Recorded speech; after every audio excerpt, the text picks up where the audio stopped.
What's going on, everybody? Good morning to all. What's going on? This is OG Boxing Talk.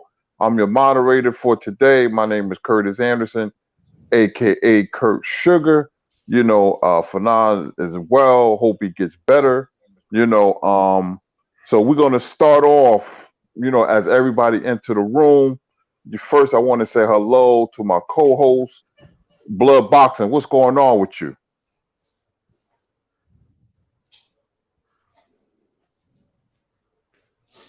Blood on mute. Blood, you on mute. On mute.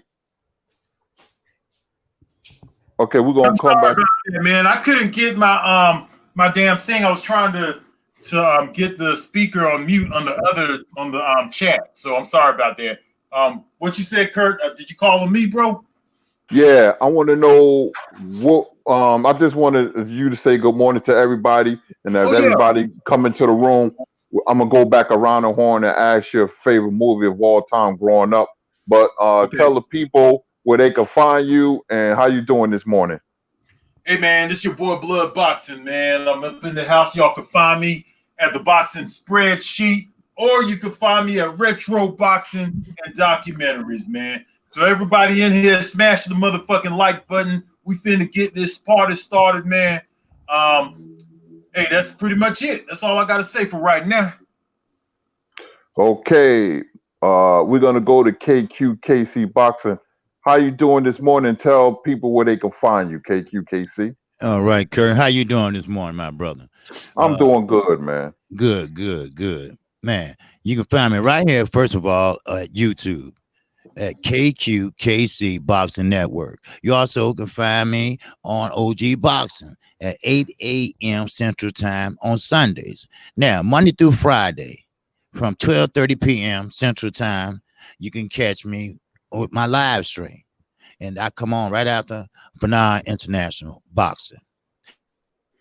Yes, sir. Yes, sir. Fanon the Don, Fanon Boxing. What's going on this morning? I know you're feeling under the weather. Yeah, tell everybody where they can find you. You can find me here, and you can find me on Twitter at Phenom Boxing on Twitter. And yeah, I'm a little under the weather, so unless Blood Boxing talks some crazy shit, I might be a little more quiet than usual. But if you start some shit, I'm going Hey, with watch out now. All right, now you better take the meds and be quiet over there.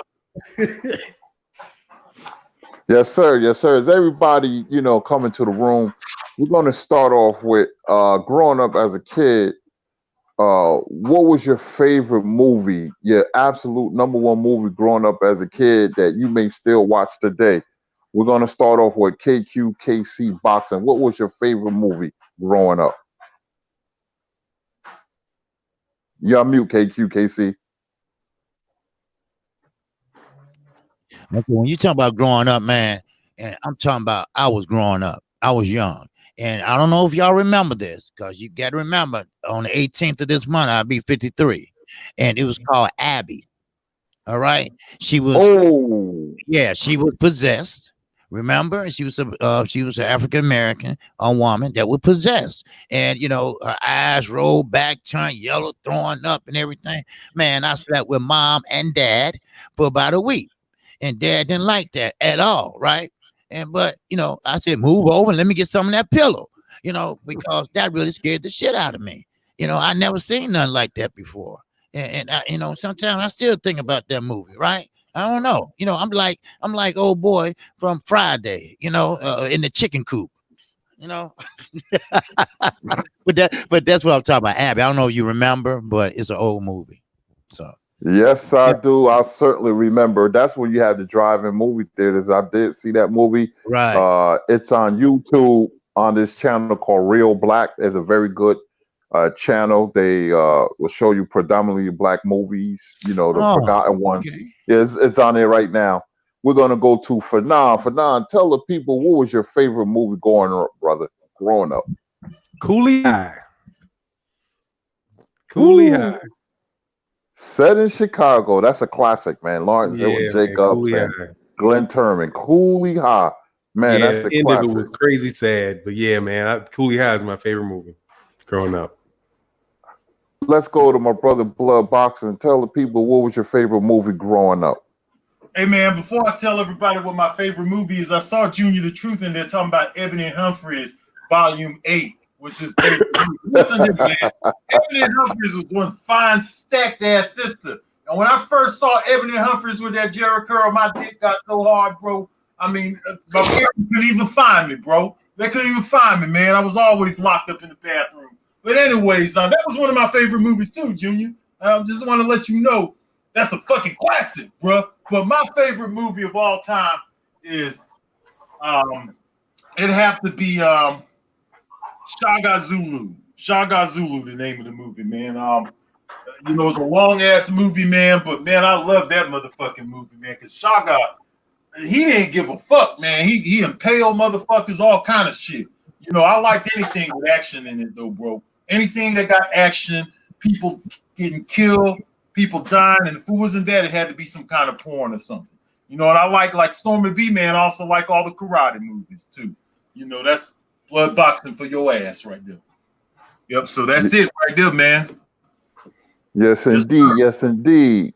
My favorite movie growing up as a kid, all time, was a movie called Three the Hard Way with Jim Kelly, Fred Williamson, and Jim Brown. Because at that time on TV, you're sitting in your living room, you didn't see a strong male black figure. You see him having this punkish attitude, always getting bossed around. He was the butler or the chauffeur. So when I saw Jim Three the Hard Way, it changed everything, man. I thought they was cool. They had a lot of swag, as the kids say today, and you know, they was mean dudes that you wouldn't come across. So my favorite movie was Three the Hard Way. That's a classic. Hey, that is a classic, Kurt, man. That's a classic, man. I love that movie, man.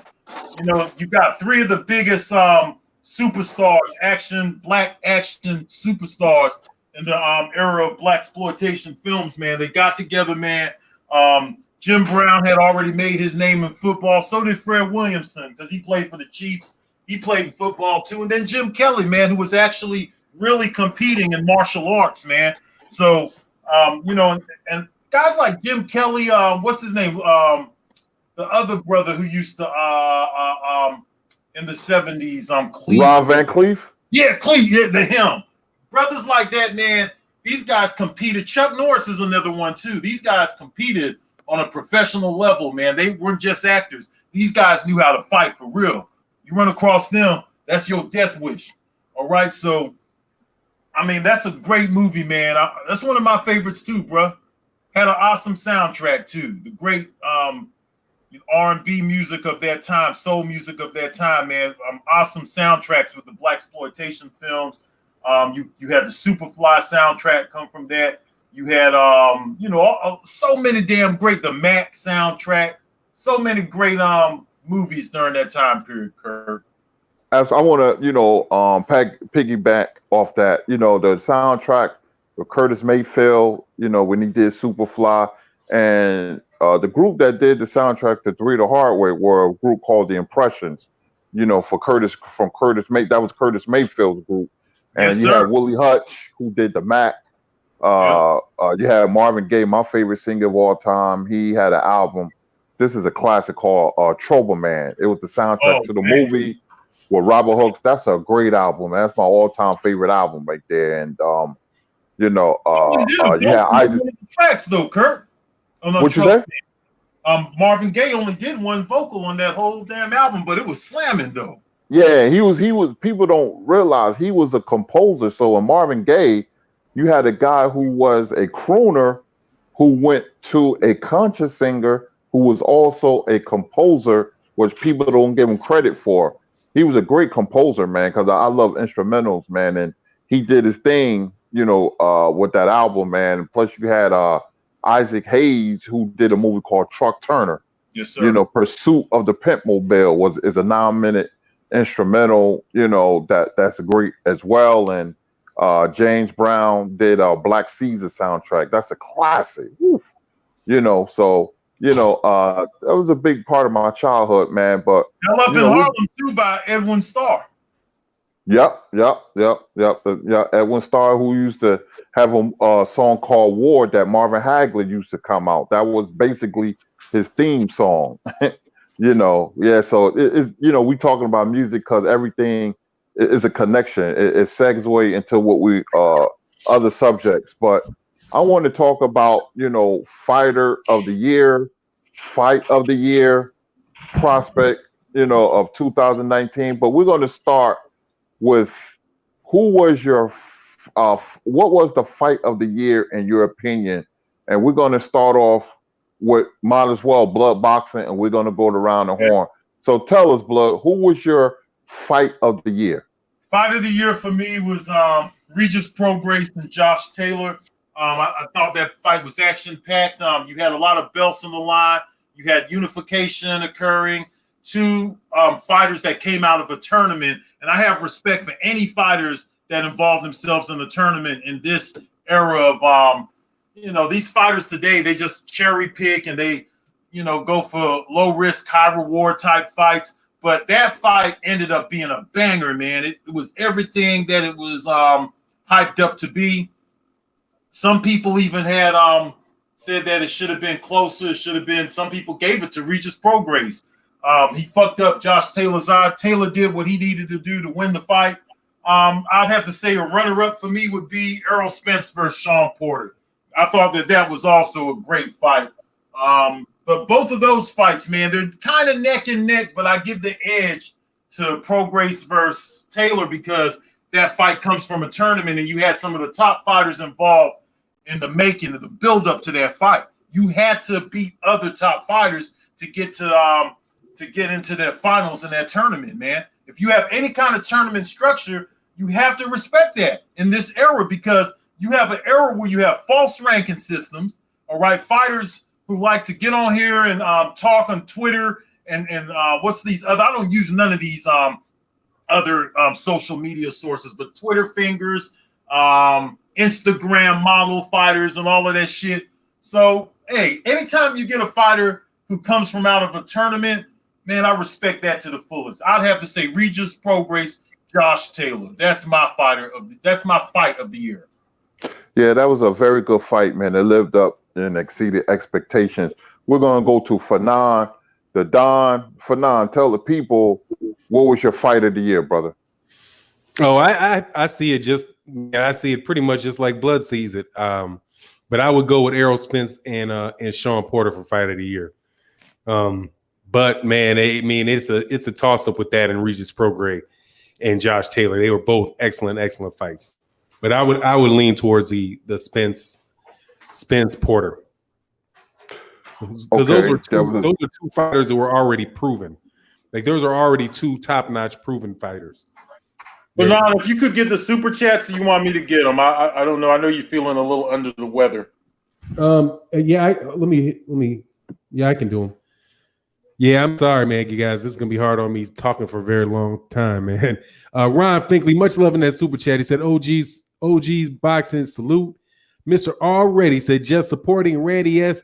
Haven't been able to watch live in the last couple weeks, but I always watch the replays. Salute to the OGs.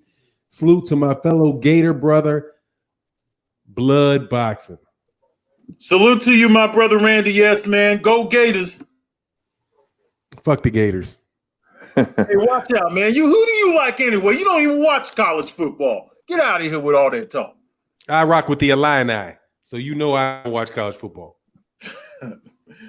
You heard it. Man, I don't got nothing to cheer about. I'm a diehard Hurricane fan, man. We just don't have the talent we did before in Florida, man. And it's showing the U stands for ugly, man. So we're gonna go on next to my brother KC Boxing.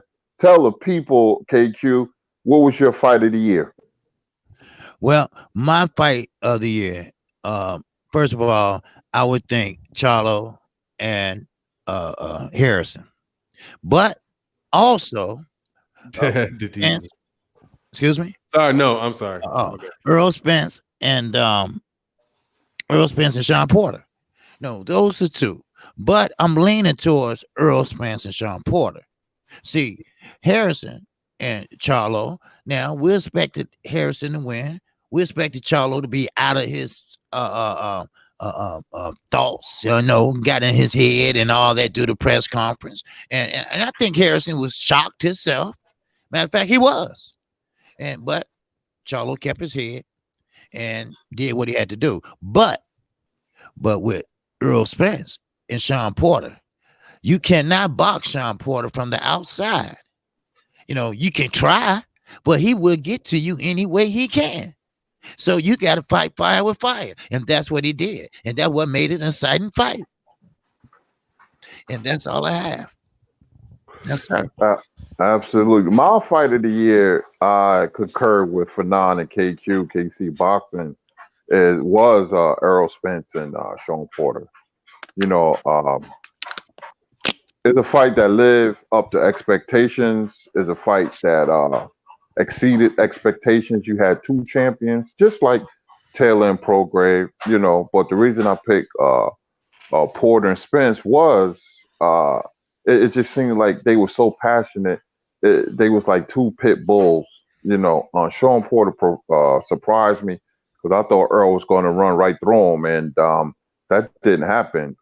Sean Porter's footwork was making Earl look silly at times. That was the shocker, so you can't underestimate Sean Porter, man. He's a tough out for everybody, and Earl found that out, but Earl showed his mettle by fighting really hard, man, and standing in the pocket and even drop Sean Porter. You can get to Sean Porter with the left hook, Bruner knocked him down with that same punch, so that, to me, that was the fight of the year. It was a great fight, man, and it was an all-time classic. The next, we're going to talk about fighter of the year. So I want to get my thoughts. I'm going to go around the horn and ask the panel, who was your fighter of the year of 2019? And we're going to start with KC Boxing. Man, there ain't no doubt about it, man. I have to say, Deontay Wilder. The reason why I'm saying that is because he's not only the fighter of 2019, he's the fighter outside the ring of 2019. Now, always I say, to be a champion, you have to take on all comers. When you have a belt and you're a champion, you got to take on all comers. When you outside the ring, everybody calling you out here and there. So you have to take on all comers. And Deontay Wilder has never turned down his collar. Now, Mike Tyson haven't either. He crazy than a motherfucker, but he did not refuse to fight. And what he did, he didn't fight Ortiz one time. He did it twice. The first time he almost lost his belt. But he almost lost out. Oh, but that doesn't matter. When you're a champion, when you got a heart, you go in there and you do what you have to do. You put in the work in the gym and you got to reap the rewards when you get in there. That's what he has done. And no fighter has ever went and did what he did this year or last year. Anthony Joshua won't fight him. Dylan White won't even fight Ortiz. And Wilder fought him twice. So you cannot, don't forget the belts. Forget the belts. Everybody know who's the top heavyweight right now in this country. So that's what it is. Yes, sir. We're gonna go to Fanon Boxing. Fanon, tell the people who's your fighter of the year in 2019. Man, this is kind of tough because there's several people I thought were really they could win it. But I'm gonna go with Vasily Lomachenko for the excellent job he did down there unifying 3 belts at lightweight.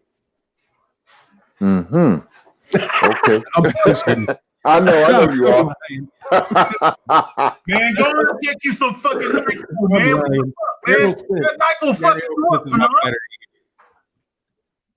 I give him fighter of the year because he beat Mikey Garcia, which is a good come-up fight. He beat Sean Porter, and he got out of that car crash safe. So he had to have been blessed. So for that reason, I give Errol Spence my fighter of the year. That's Fanon's fighter of the year, Errol Spence. We're gonna go to Blood Boxing. Blood, tell the people who was your fighter of the year in 2019. Okay, I'm gonna tell everybody before I start though, man. ESPN, I was looking at their fighter of the year, of course, ESPN, Yahoo Sports, and all these other people picked Canelo Alvarez or Vasyl Lomachenko. They either had one of them first and the other one second. That's another reason why I'm going with Deontay Wilder as my fighter of the year, because they don't want to give him no credit whatsoever. He's the only one who takes on all comers, him and Tyson Fury, because I give Tyson Fury credit too for taking on all comers. Before I go any further, though, Ebony Humphrey, if you come across this, baby, listen, I still want you, baby. I still want to get with you. I know that you're a little older now. I know that them big titties are hanging all the way down past your belly button, but blood boxing is waiting for you, baby. All right? You're thicker, man. More cushion for the fucking pushing. But anyways, Deontay Wilder is the face of boxing. People told all kind of lies about him. They didn't like him before he had an audience. They don't like him now that he got an audience. You got all these suckers over in England still making demands on him. He's all got over here. Let your boy do his thing over there. Deontay Wilder will make history over here and continue to be the face of boxing, not Canelo Alvarez. He fights on that stupid DAZN app, which we're going to talk about later. But Deontay Wilder is the motherfucking man because he takes on all comers. He speaks for himself. He don't got some stupid ass promoter speaking for him. I don't like niggas. I don't follow niggas who got other people speaking for them. If you can't talk for your fucking self, I don't got no love for you, okay? Vasyl Lomachenko can barely even speak English. We don't know what the fuck he's saying. He probably telling all of y'all to fuck off in his other language. And so is Canelo Alvarez telling all y'all dick pulling ass fans, fuck you. All right, we understand Deontay Wilder. We know what he's saying, and I hope he bring Dillian White punk ass down here to the South somewhere so I could go to one of these fights. All right, because blood boxing will show up, and when I do show up, man. All y'all motherfucking haters out there, y'all know good and well, y'all better not approach me. I'm older, but I'll smack the shit out of you, all right? Just like Deontay Wilder did Dominic Brazil, boy. You hear me? Deontay Wilder is the motherfucking man. He's the face of boxing. I see all y'all. I see I'm Fanon over there, man. He know I'm telling the truth. He know it ain't no damn Earl Spence, all right? Talking that bullshit about Earl Spence because you live in Texas now, right? See, I could talk today. You can't. All right, so you on NyQuil, boy. You better watch out. I'm gonna talk all damn or over talk all of y'all, right? Okay, Deontay Wilder, Kurt. Yes, sir. Yes, sir. You heard it from blood. They trying to pick on a man while he's sick. Look, Milton, whatever the fuck your name is, dude. You got about one. I timed you out. You got about one more time. I'm gonna throw you the fuck out. Okay? I'm not in the mood. You said the same thing about 10, 12 fucking times. Shut the fuck up. Go ahead, man. Sorry. Yes, sir. Yes, sir. Yes, sir. My fighter of the year is no other than drumroll is Deontay Wilder, and I'm explaining why. When you have a heavyweight that's a knockout artist, it's the most exciting thing in all the sports. Even though I love the welterweight division and the junior middleweight and the middleweight division, it's nothing like the heavyweights. It's the most high-profile division in the history of the sport. You know, and not since the days of a prime Mike Tyson, where heavyweight has me on the edge of my seat. His scintillating knockout of Dominic Brazil, his scintillating knockout of Luis Ortiz. So I have one Deontay Wilder as my fighter of the year. There's a certain country, the UK, that doesn't like him. They talk about his inability to box and. You know, but when did that ever come a hindrance? He's knocking people out. So, I mean, I understand. So they just talk bad about Deontay Wilder.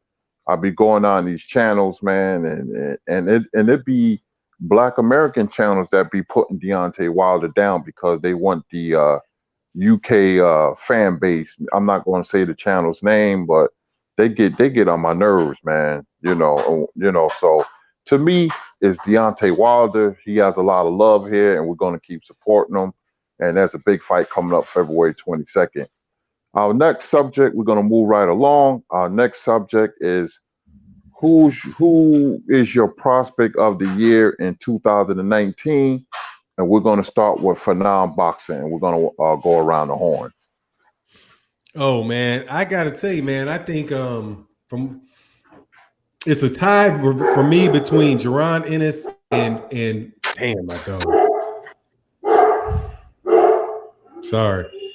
It's I would say Jerron Ennis. Jerron Boots Ennis is a guy that I would have. The second one that I think is really nice is Virgil Ortiz. But would you consider Daniel Dubois a prospect? Because if so, I would like to say fuck no, not Daniel Dubois, because I know Blood Boxing is about to put his ass up there. So Jerron Ennis.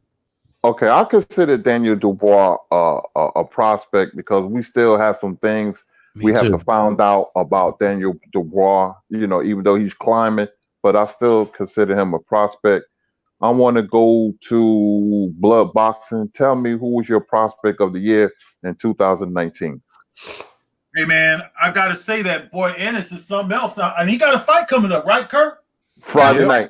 Next Friday week? night. Friday night. So we're going to get to see more of Ennis this Friday night coming up. In fact, in the month of January, I looked down the schedule. There's nothing going on this month in January. In fact, Ennis is the biggest fight in January because, you know, I don't consider Danny Garcia and them guys. These guys are fighting guys I've never heard of, all right? There's nothing going on this whole month other than Ennis, and that's pretty much it, all right? Daniel Dubois is my prospect of the year. Daniel Dubois defines boxing, okay? This kid started boxing at the age of 6. By the time he was 7 years old, he had already entered tournaments. He's not a former rugby player turned boxer, and he's not a former, I don't know what Joshua did before he boxed, but I don't know what that nigga did, you know. But Daniel Dubois was fighting since he was 6 years old. He's 22 now, so that's what, 15 years experience of fighting, okay? And fighters, the best fighters usually come from those guys who, Clarissa Shields, man, get the fuck out of here, Junior. Junior's comments always stand out because he always be hating on the OG panel, always talking a bunch of smack over there, knowing that his old ass needs to be over here with us at all times, okay? It won't be long before you got that icy hot nigga and that heating back, right? So kill that noise, Junior, about Clarissa Shields, man. Clarissa Shields ain't shit. I still don't support her.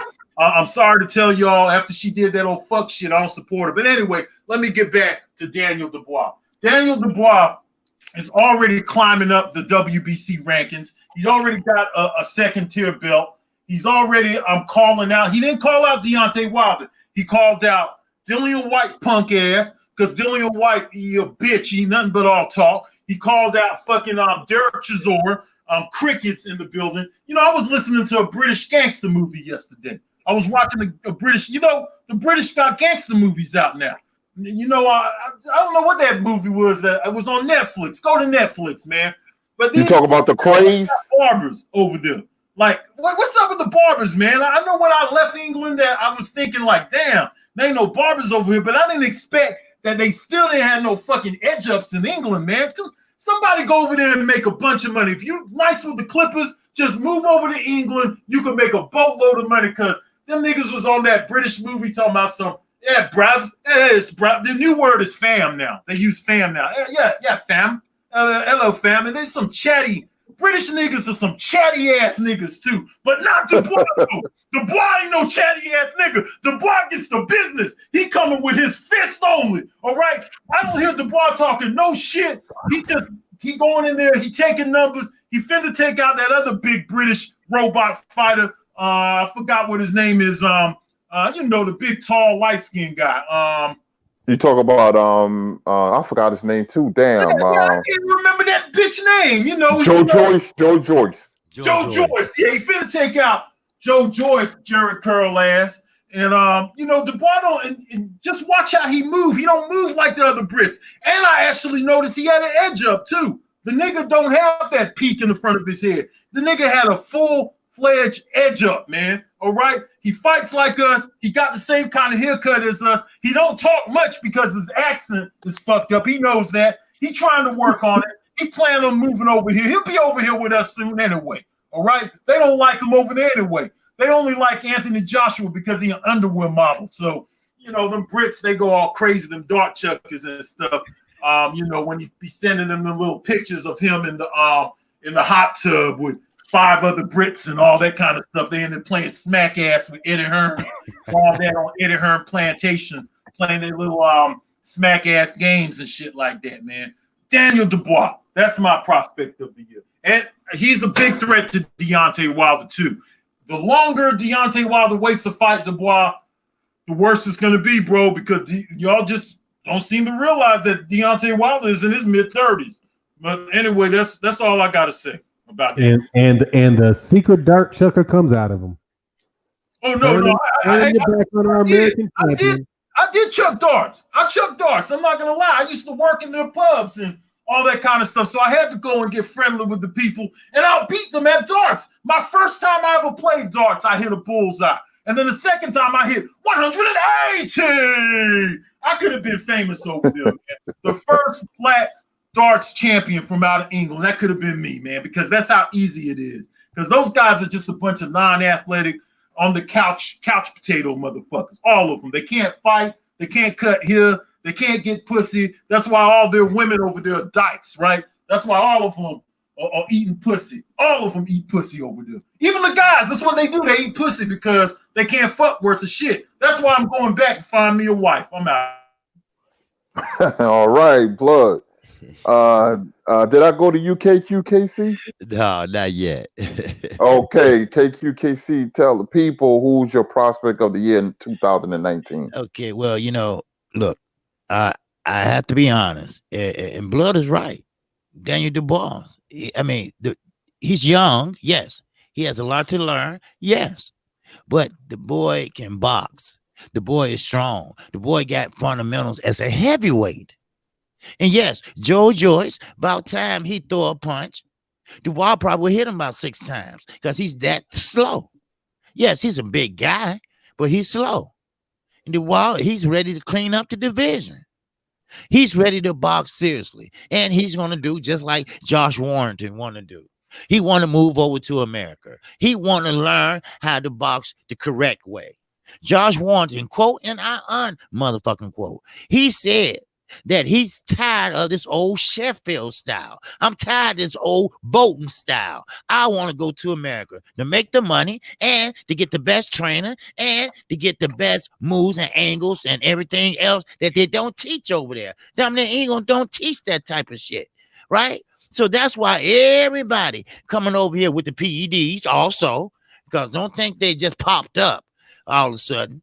But now, I think Dubois, yes, and Boots. Yeah, he's a great prospect also. Yes, he is. But do we know all about what he can do? Have he faced adversity yet? Daniel Dubois has. Has he? No. No, he hasn't. Has he got knocked down and got the fuck up? No, he hasn't. That's how I can tell that a fighter has what it takes to be a champion. That's how I can tell that a fighter has what it takes to be on top. That's how I can tell that a fighter can be pay-per-view material. That's how I can tell when he's the best. Is that how you can tell? Yes, sir. I can tell. Because when you get up, knock down and get up, okay, yeah, you got caught. Everybody get hit. It's the hitting business. Everybody gonna get caught. Yes, but what you do after you get caught, that what defines you. That what tells what type of fighter you are. Now, don't go running like Anthony Joshua. Like, get off of me. Don't hit me. Get off of me. Stop. No, get in there and get the banging. So that's what I'm talking about. So, and I think Daniel Dubois, I'm sorry, but I think he's really a good top prospect, and I'm gonna go with him. So, yes, sir. Mm-hmm. Yes, sir. Daniel Dubois. My prospect of the year 2019 is none other than Jaron Ennis, who's fighting on Friday night. Under the undercard of Clarissa Shields on Showtime. I'll tell you why. I like his speed. I like his pedigree. I like his defense. I like his footwork. I love to see a fighter with footwork. He has exquisite footwork. Even though Virgil Ortiz getting all the pub, I believe when it's all said and done and when the smoke clears, the best prospect will be Jaron Ennis because he can transition from offense to defense, defense to offense. His father's no nonsense. He comes from a fighting family. So we have to see. We have to see if he gets knocked down, how he's going to react, or if he gets cut, because he had it easy because he's so much better than everybody they put in the ring with him.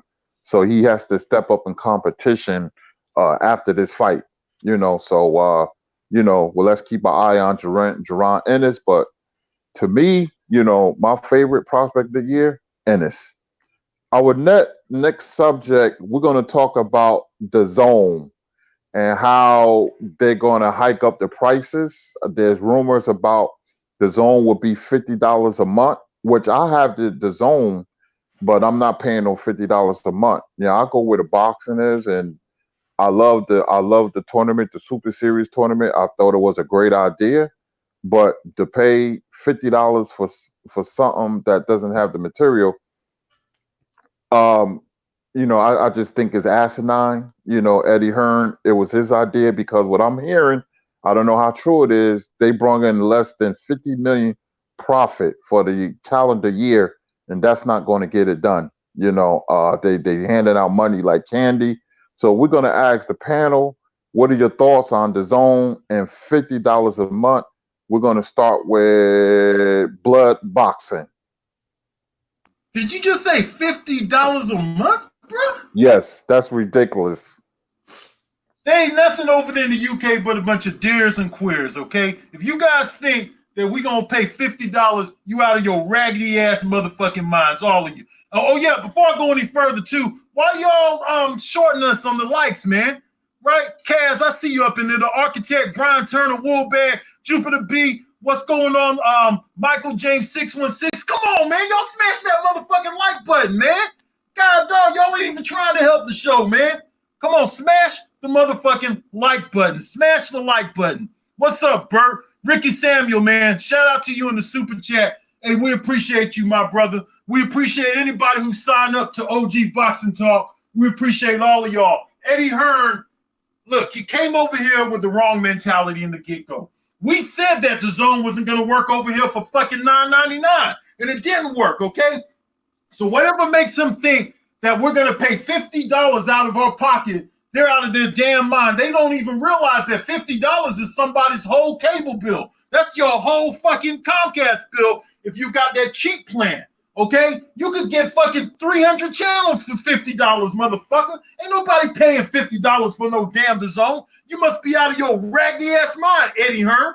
People don't got money like that to just throw around here. I know that, we black people are the consumers, and see, Eddie Hearn is starting to notice that we the ones who buy everything, okay? But we ain't that dumb, you stupid motherfucker. In fact, we don't even support DAZN. That's why you only got like 50,000 people signed up. Y'all can sit up there and tell all them lies. We can't verify them numbers, but you got Canelo Alvarez. First of all, you got the worst two promoters on DAZN. You got one promoter who wears high heel pumps and going around on Super 8 cocaine parties and all of that shit, fucking with trannies, and he a tranny his damn self. And then you got fucking Eddie Hearn, the most lying promoter there is, okay? Then you got a bunch of garbage ass fighters like Anthony Joshua. Don't nobody care about Anthony Joshua over here like that, man. All right? We don't even know who the nigga is. The only person you got in DAZN that's worth paying $5 for is Canelo Alvarez. And Canelo, let me call him Canelo Alvarez don't like fighting black fighters. He's over there making a feast and making his name off of flat-footed European Euro bums, which is pretty much all of them other than Josh Taylor. All the rest of them are a bunch of Euro bumps. Can't fight worth a shit. He getting ready to fight another one now. Ain't nobody going to pay $50 to see that. You ever heard of fucking First Row Sports, bitch? You ever heard of VIP and all of that shit? That's what we're going to use when DAZN fights, all right? I'll do live streams. I'll let you all know how to use these streaming sites. Utilize technology, okay, people? Utilize technology. We will never pay $50 after he came over here talking about transatlantic shit. He come over here running a plantation, got fucking bojangling ass niggas signed up to his matchroom promotions such as Dillian White and what's his name, Anthony Joshua. These niggas can't even get a decent haircut. All right, y'all can just go ahead and fold that shit up, man. All right, DAZN, if they were smart, they would get rid of Eddie Hearn. I'd like to see them try. I think that it's a joke. I think it's a joke. Try the $50 a month and we'll see what happens, okay? That's all I got to say. Yeah, that's right, CJ. I got a motherfucking Fire Stick. That's right. I use that Fire Stick. I use my fucking streaming services. I use whatever. I had DAZN when it first came out and it was trash, all right? I got rid of it. The motherfuckers didn't even want me to get rid of fucking DAZN. They tried to make it hard on me to stop paying $9.99 a month. And I still get DAZN for free because I got somebody code, nigga. All right? So I'll watch that shit for free anyway, you bitch. That's the advantage of being blood boxing. I had 5-6 people from the UK send me a motherfucking code. You hoe ass nigga. I ain't paying for shit. And if y'all raise them prices, y'all, it's just gonna be game over for you motherfuckers. That's all I gotta say. It's a bad idea. That's all I got. You all know it's a bad idea. $50. Come on. Yes, sir. I can't see that happening, man. And $50 a month, and I'll go with a boxing goal, but $50 is way out of this world, man. We're going to go to Phenom Boxing. Tell the people, what do you think about DAZN trying to up their prices to $50 a month? Man, I think that shit is absolutely crazy. That's $600 a year. That's $600 a year for maybe 3 fights a year that you want to see. That's like doubling the cost what you would usually pay. Like Fox, I think, what do you get? Like 3 pay-per-views this year, 3 or 4 pay-per-views a year. It's $75. So that's 75, 150, 300. That's like $350 for like everything Fox has plus 4 pay-per-views. And they're charging more than that for DAZN. They want to charge more than that for DAZN. I think that shit's ridiculous. I think maybe the reason that he said it though was that I think in February, like next month, everybody that originally signed up and still gets the $9.99, that their shit's going to get doubled because it's that time frame is over. So, man, I just have no idea why they want to do that, man. But the whole idea of DAZN, man, just the whole thing sucks. I mean, it's like every once in a while you'll see a fight that you want to see, like every once in a while. But it's pretty much DAZN is the same thing that we were already getting without them. So it's like trying to charge us extra money for shit we already had. Like, who wants to see? I don't mind watching those UK fighters, like Josh Kelly and whoever the hell else. But I mean, shit, I used to just get those on streams from Box Nation. Now they're just charging me, and the streams from Box Nation was as good as the stream from DAZN. So it just seems to me like you just are charging me a shitload of money for what I was already getting for less. It's just the whole situation is kind of trash to me, man. I agree. We're gonna go to KC Boxing. KQ, tell the people what you're thinking about DAZN trying to charge $50 a month. Well, first of all, I hear what Blood's saying because I had 2 subscribers said they try to cancel DAZN and they couldn't cancel. They charged him another extra month. Then they finally canceled him. Then it was still on. Then they finally, cut it off after 2 months or something like that. Other words, look, I seen one of Phenom videos and he hit it right on the head. You giving out all this money, and you're not getting the return on the money like you thought you would, or just like Blood said, ain't nobody signing up for YouTube channel. So, but you gotta, pay. If you pay any fighters this money, that money gotta come from somewhere. Like I always say, billionaires, they love money, but they don't like to lose money. And what Eddie Hearn was doing was just going out getting anybody that wasn't represented. He didn't care. He got Brandon fucking Rios. He'd been punk drunk for 10 years. But he didn't care because he had a blank check to do what he wanted. He had $1 billion to do what he wanted. But now And now, since they've been hemorrhaging money and this and that, okay, y'all, that free money is over with now. Now, you like Fanon said, you're going to get maybe 2 good or 3 fights that you might want to see. And the rest is darts. And the rest is snooker. Or, the rest of the UK stuff that we don't even know nothing about. And really don't care about. Now, yes, NFL or baseball or whatever, that's the circle we're in. Now, the DAZN do have other countries and other platforms from other places, but the United States is not where it's at. Now, what happened to that, Eddie Hearn? What happened to that you coming over here to take over America? What happened to that old talk? What happened to that shit? But only the fighters can fight on the DAZN, but they can't fight nowhere else. But listen, Fox got unlimited money.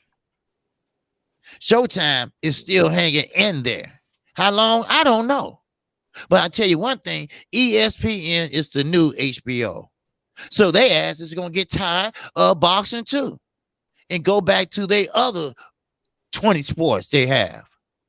So you just might put your foot in your mouth. You might just have to go back to the UK and face Parliament. But don't forget now, that case is still open. Because you was doubling bubbling over there. They ain't through with your ass.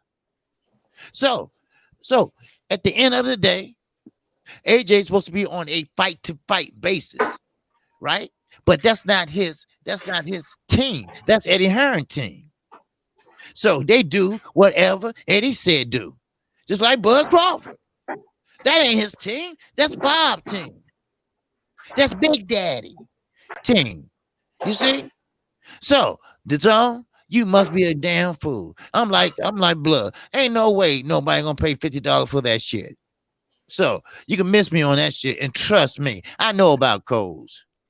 All right. So there you go.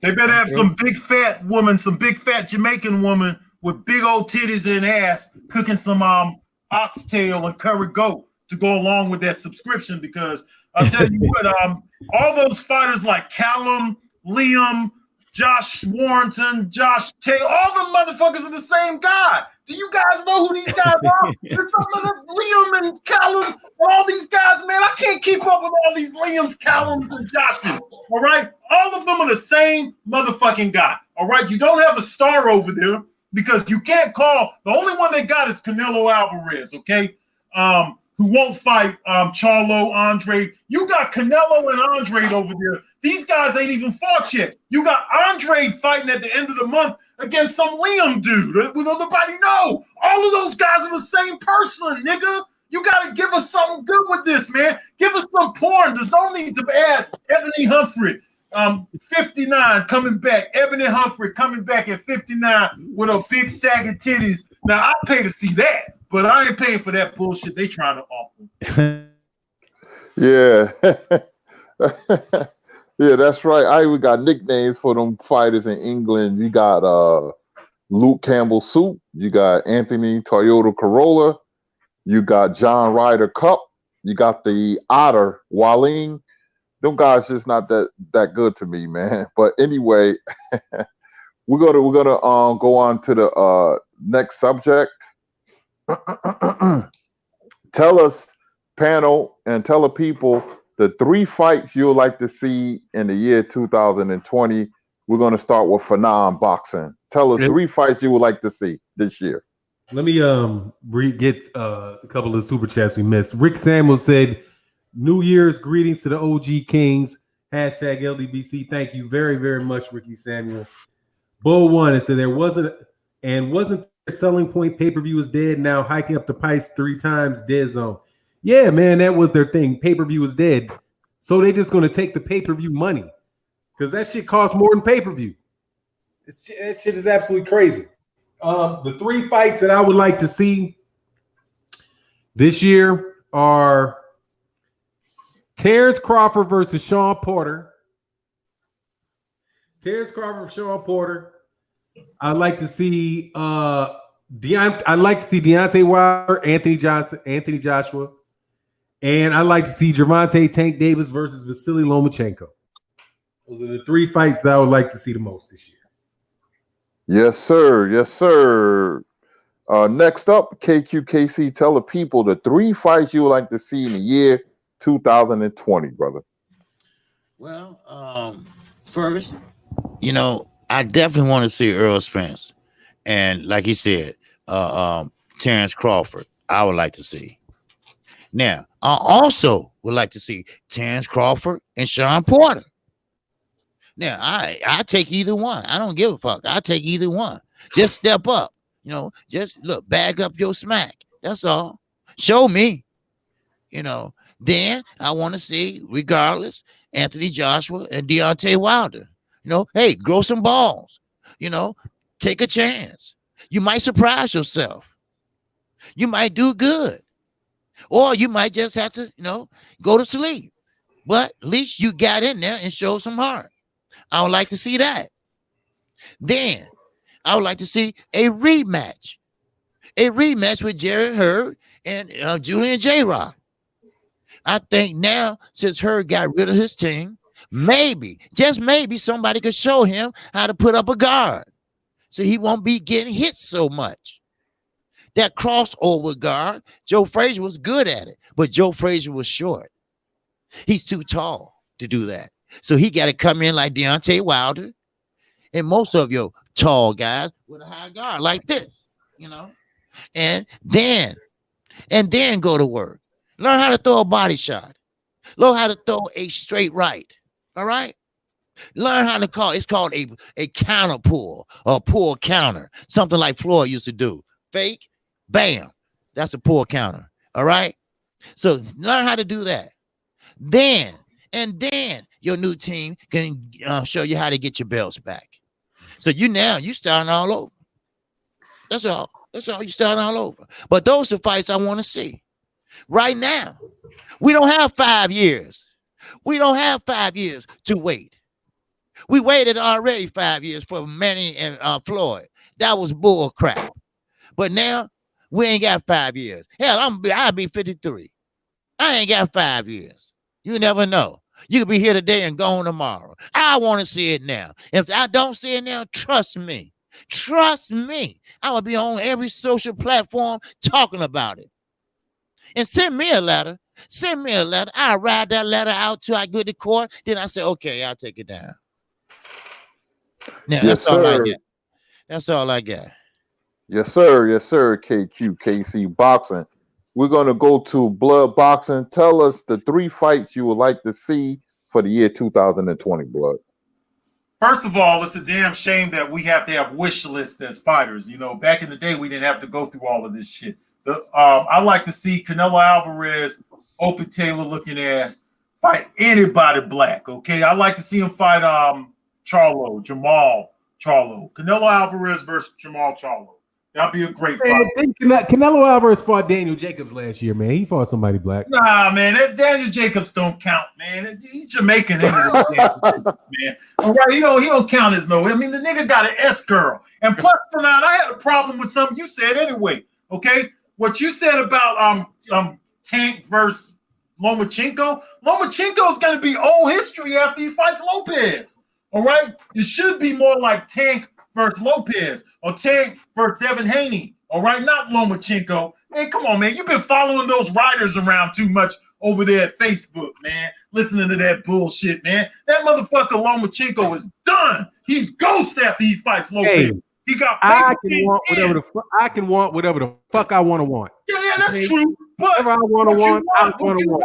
It just shows your flaws, bro. It shows your flaws that you've been following too long, okay? And I'm gonna out-talk you right now because you can barely even talk because you sick over there, okay?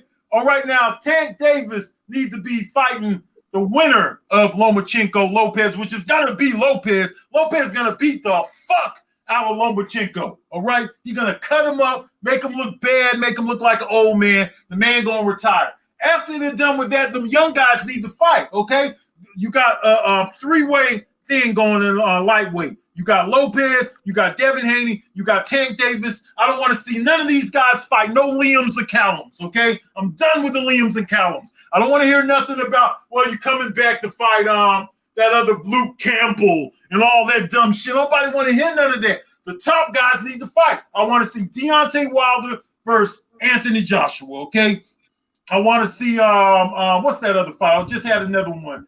Terence Crawford. I'd like to see him fight any PBC fighters, all right? I'd like to see him fight Sean Porter. I'd like to see him fight anybody over there, to be honest, man. Anyone, all right? How's about Regis Prograis versus Terence Crawford? How's about Tank Davis go to his real weight class and fight Regis Prograis or Josh Taylor? All right, that's 5-6 fights I named. Because really, I don't have a top 3 because these guys need to start fighting, first of all, so I could allow myself to maybe in 2021 have a top 3. Right now, I'm confused. I don't know who's who. All right. All I know is that these guys keep fighting a bunch of Liams and Callums. All right. You got Andre getting ready to fight at the end of the month. I looked at the whole schedule. All right. These guys are not fighting. These guys on this fucking spreadsheet I'm looking at right now, they're not fucking fighting. All down the spreadsheet, these guys are being protected. They're going out with Twitter and all kind of stuff. I mean, they a king of Twitter talk.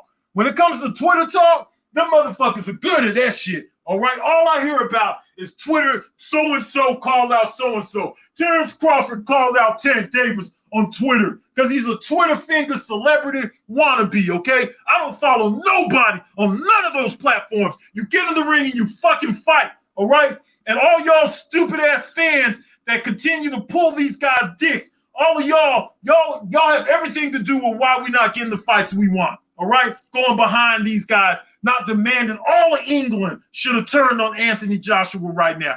He's still out here talking about dumb shit about why didn't Wilder win the belts in 15 fights or whatever it is that he did, because it don't matter. But you know that don't matter. None of that matter. Wilder came up in a different era. Okay. Once again, to you stupid ass dart chuckers out there, all right? The era was different. I know it's all social media era, but the Klitschko steel curtain era is what I call it, was in full effect when Wilder turned pro, okay? When Anthony Joshua turned pro, it was the end of an era. And just like the end of the Ali era, the belts go all over the place, okay? When Ali came out the game, there was a little bit of chaos in the beginning with the big John Tate shit and all of that. What about with Mike Tyson? When Mike Tyson lost undisputed, how long did they stay undisputed after that? Okay, the belts just went everywhere. Now it's up to these motherfuckers to fight each other. Okay, stop following these guys and giving them reasons to hide in the politics. That's what all these fans do. That's what I'm coming on, because y'all a bunch of dick pulling ass fans. None of you. There's only like 100 people I like. All right. So fuck all of y'all. Stop pulling these guys' dick. And I don't care if you like me or not, because none of y'all never did nothing for me. So make these motherfucking fights happen. Stop pulling behind these fighters, man. All right? I want like 30. Hold on, man. So okay, I just want to say this. You ever answer the question? Did you answer the question? I did. I said that there is no 3 fights because the pool is too big. The pool of low risk, high reward takers is way too big. All right, when they start summing down some of this shit and breaking down a little bit, you want to see Daniel Dubois? We can have something over here. But until then, we don't got nothing, man. There ain't no top 3 for me. Okay, if I had to have a top 3, Deontay Wilder versus Anthony Joshua, Canelo Alvarez versus Jamal Charlo, Terence Crawford versus Sean Porter, because Errol Spence ain't ready to fight. He could fight, but I think he should take a warm-up against someone like Danny Garcia, because Danny Garcia is just a warm-up fighter anyway. He's overhyped. He ain't shit. He got some fight coming at the end of the month against some fucking guy I've never heard of. I can't remember the guy's name now. All right? Just a second ago, all of us in the whole panel forgot Joe Joyce's name. We don't know who these guys are. I heard that clown over there at IFL TV the other day. He was asked a question about some fighter he covered. He couldn't remember his name. And then you know what? I don't blame him, because how the fuck can you remember any of these guys' names? All of them got some kind of rinky-dink belt that they got in the cereal box or something. We all had belts when we was kids. They went out and bought us a plastic belt. That's what they got now. This shit don't mean nothing. None of those guys are champions, all right? They're all title holders. They got fucking cereal box bubblegum machine belts right now. They might as well make the motherfuckers out of plastic. They just giving them out now. All right, I told y'all before, if you're under the age of 25 and you got a little bit of a hand game, go out there and become a boxer. You could become world champ. don't respect these guys. These guys don't deserve no respect for this shit. All right, I respect the guys who I see in the backyard more than them. These guys are a fucking joke, man. All of them. Look at the month of January. Ain't no fight sign. Ennis is the biggest fight going on in the month of January. Yeah, Yes, sir. Yes, sir. The passion of blood. Who's Kurt. who are fighting? Yes. Yes. I just want to say this. What Blood said about Deontay Wilder and Anthony Joshua. Yeah, Anthony Joshua thought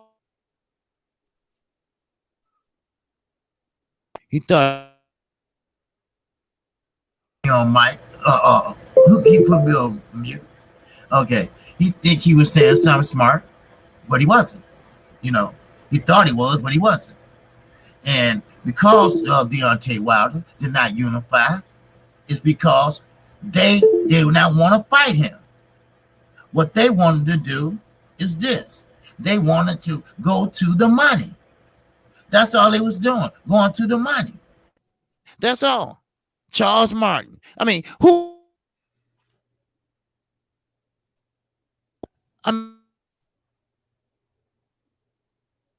Why does it keep going on? Man, you sound like you coming in and out. Can everybody else hear? No.